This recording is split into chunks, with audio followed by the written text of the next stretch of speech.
on a Bloomberg interview about 2 years ago. And he said the kids were saying, he was in, I forget what school he was at, but he was being interviewed, and they said, well, I'm having trouble getting enough rest. And he jumped out of his chair and said, fucking rest? You can sleep when you're 30. He says, I want somebody that works 28 hours a day and bleeds through his eyeballs. Still work, I'm retired, a 60, 70 hour a week. Nobody you know ever made it, without putting in the work. You might know somebody who's rich, but they didn't make it. Their grandfather gave them the money. True. But nobody who actually made it on some luck shit. I don't even talk, even the people that like Instagram, people are like, yo, what about Instagram? That dude did it for like a year and a half and made a billy. Yeah. You don't know Kevin Systrom then. That dude was in the game. That dude went to Stanford and fucking put in the work, networked, Google, it was in the culture for a decade. It's like artists. You know how it is, somebody pops and I was like, yeah, I get it. Once in a while, Lil Yachty can do something in his dorm room and fucking pop quick. I get it. But people win the lottery too. Sure. Like there is people that win the lottery. But for the 99.9999% of us, you gotta put in the work. Everyone's like, oh, Gary Vee. I'm like, don't Gary Vee me. From my 20s, from 20 to 30, from 15 to 30, I didn't go anywhere on the weekends. Nowhere. Who did that? Who worked 18 hours a day for fucking 15 years like I did? Who left college on Friday afternoon to take a bullshit Amtrak down and not even the Acela, stopping every which way on the East Coast, right, and then get into Jersey, Woodbridge train station, and then drive to the liquor store, work 2 hours, then go home, sleep for 6, and then work all day Sunday, and then wake up all day Saturday for 13 hours in that liquor store, then wake up Sunday, right, and go back to Boston to go back to school while everybody else was fucking hooking up, fucking having fun, living their college life. Right. So don't Gary me, you don't know me. Sure. I fucking worked every minute of my life. I want to remind everybody, just because you put entrepreneur in your Instagram title, right? And you went and printed 8 t-shirts that came up with some word that is now your brand, doesn't mean you're a successful entrepreneur.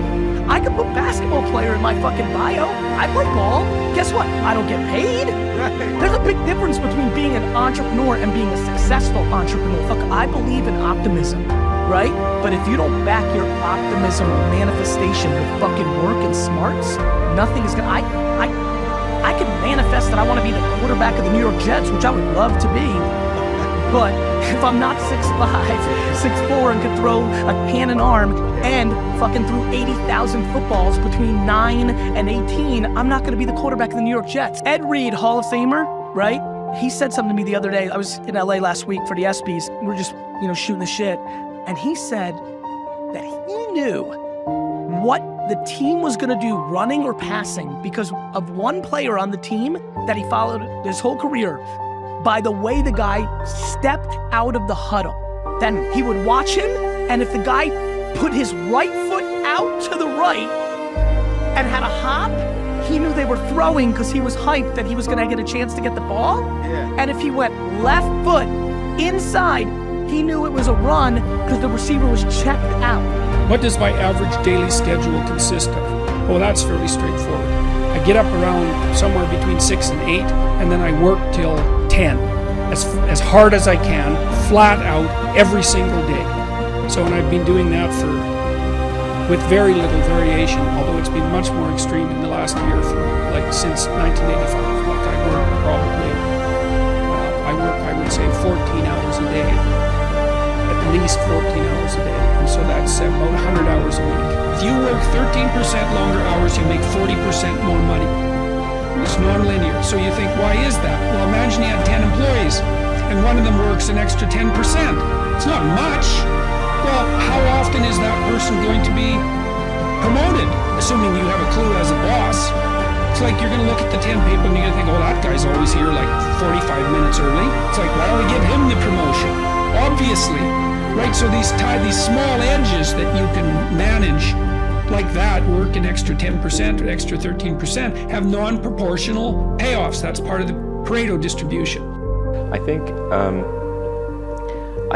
certainly being focused on something that you're confident will have high value to someone else, and just being really rigorous in making that assessment, because people tend to, a natural human tendency is wishful thinking, So a challenge for entrepreneurs is to say, well, what's the difference between really believing in your ideals and sticking to them versus pursuing some unrealistic dream that doesn't actually have merit? And that is a really difficult thing to tell. Can you tell the difference between those two things? Right. You know? So you need to be sort of very rigorous in your self-analysis.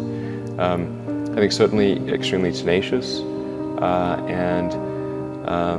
and then just work like hell. I mean, you just have to put in, 80 to 100 hour weeks every week. Couple weeks ago, 4 weeks ago, I was in New Orleans, and I was speaking to a couple thousand of our agents, and I said, I'm going to give you a very simple challenge here, and this is what it was. I said, I want you to stand up if you had one day in 2017 where you worked 18 hours in a single day. Stand up. 90% of the room stood up, okay? One day.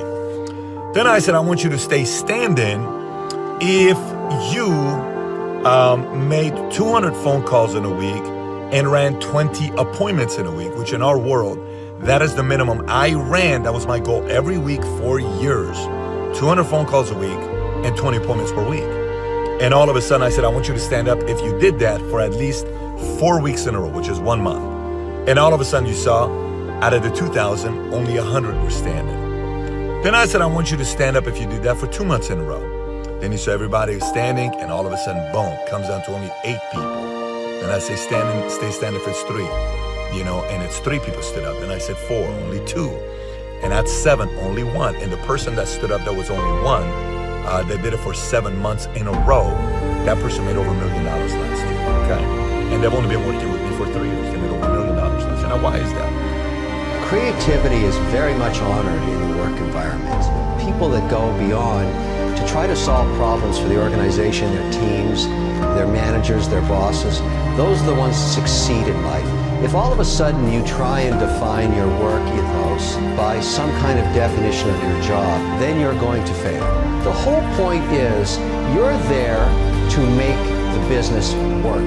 You have to go beyond, not because you're forced to, not because you have to. You have to go beyond because you want to. That's how you achieve success. Those individuals are not doing it for the greed of money. They're doing it because it's part of their ethos, it's part of their DNA, it's part of who they are.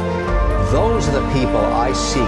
People that shut down their laptop at 5, want that balance in life, want to go to the soccer game, 9 to 5 only.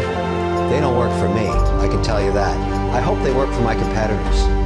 My friends, in America, which is the #1 competitive entrepreneurial market in the world, to be in the top 1% of earners in America, you have to make $400,000 a year. We have to recognize if you actually have the talent to be able to do that. Building an actual business takes talent.